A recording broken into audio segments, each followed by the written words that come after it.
আজি আমি ভালদৰে খাব পৰা নাই, উঠিব পৰা নাই। কাৰণ যিজন ব্যক্তিৰ গান শুনি আমি সৰুৰ পৰা ডাঙৰ হৈছো, যিজন ব্যক্তিৰ কথা শুনি আমি আগবাঢ়ি গৈছো, জাতীয়মান আগবাঢ়ি গৈছো, এই ব্যক্তিজন এনে কিছুমান কালপিতৰ কাৰণে আমাৰ মাজৰ পৰা সদায় কাৰণে আঁতৰি গ'ল।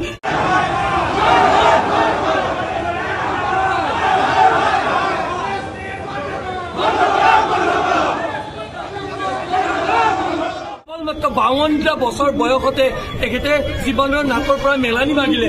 এনেকুৱা ধৰণে সিদ্ধাৰ্থ শৰ্মা, শ্যামকানু মহন্ত অকল ব্লেকলিষ্ট কৰিলে নহব, তেখেতক অনতিপলমে তাৰ পৰা আনি গ্ৰেপ্তাৰ কৰিব লাগে। আৰু যি পৰ্যন্ত এই সঞ্জীৱ নাৰায়ণক গ্ৰেপ্তাৰ নকৰে এনেকে তেখেতে প্ৰেছ ক্লাবত দিছিলে।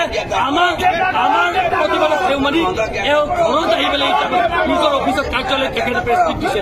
এইটো কোনো কাৰণতে হ'ব নালাগে।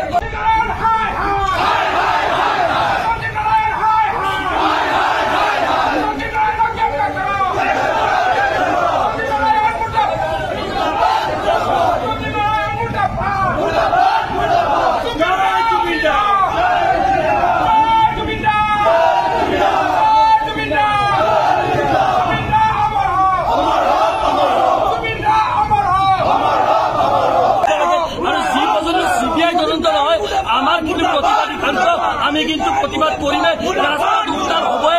আৰু জুবিন দা আমাৰ অসমীয়া সাংস্কৃতিক জগতৰ আটাইতকৈ উজ্জ্বল নক্ষত্ৰটো আছিল। এই কিছুমান মানুহৰ অৱহেলাৰ কাৰণে আজি জুবিন দা আমাৰ মাজত নাই। আৰু জুবিন দাৰ দৰে কোনোবা এজন ব্যক্তি আহি জুবিন দাৰ যে অসমীয়া গীত, অসমীয়া সাংস্কৃতিক জগতৰ যি অৰিহণা আছিল, এই প্ৰত্যেকজন মানুহে আজি মৰ্মে মৰ্মে উপলব্ধি কৰিছে। আজি প্ৰত্যেকজন অসমত শদিয়াৰ পৰা ডুবৈলৈকে আৰু অসমৰ বাহিৰতো প্ৰতিজন মানুহৰ পৰিয়ালৰ সদস্য এজন হেৰুৱালে যেনেকে দুখত নিয়মান হৈ যায়, এনেকুৱা ধৰণৰ পৰিস্থিতি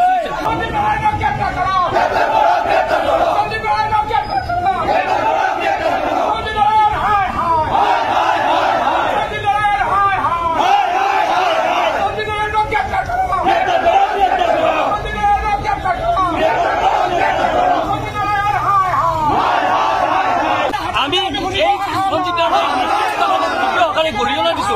আজি জুবিন দা আমাৰ পৰা আঁতৰি যোৱা 6 দিন হ'ল। এই 6 দিনত এবাৰো জুবিন দাক সন্মান জনাই সমবেত জ্ঞাপন নকৰিলে। নিমাতী কন্যাৰ ভাও ধৰি তেখেতে লুকাই থাকিলে, যিয়ে কালি তেখেতৰ অন্তস্থিতি সম্পন্ন হ'ল। আজি তেখেতে প্ৰেছ মিট দি তেখেতৰ নিজৰ গুৱাহাটীলৈকে বাট সজাব খুজিছে। আমি এই সঞ্জীৱৰ এই নিকৃষ্ট কাৰ্যক গৰিহণা দিছো।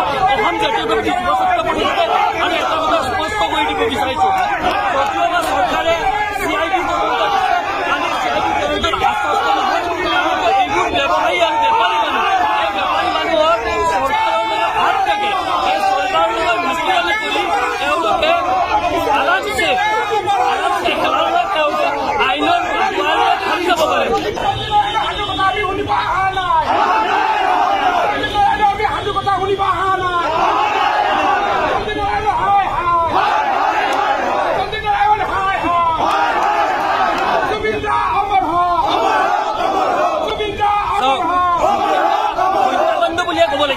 আমি জুবিন দাৰ স্বাভাৱিক মৃত্যু জুবিন দা হত্যাকাণ্ডৰ লগত জড়িত অভিযুক্ত এতিয়া তদন্ত সেই তদন্তৰ এতিয়া ইমানদিনে নিমাতী কন্যাৰ সঞ্জীৱ নাৰায়ণে আজি নিজৰ ঘৰত এখন প্ৰেছ মিট দিছে নিজৰ কাৰ্যালয়ত। এই গুৱাহাটী প্ৰেছ ক্লাবত হ'ব লগা কথা আছিল, কিন্তু আমাৰ প্ৰতিবাদক দেওমানি তেখেতে নিজৰ ঘৰত সোমাই এতিয়া প্ৰেছ মিটখন দিছে।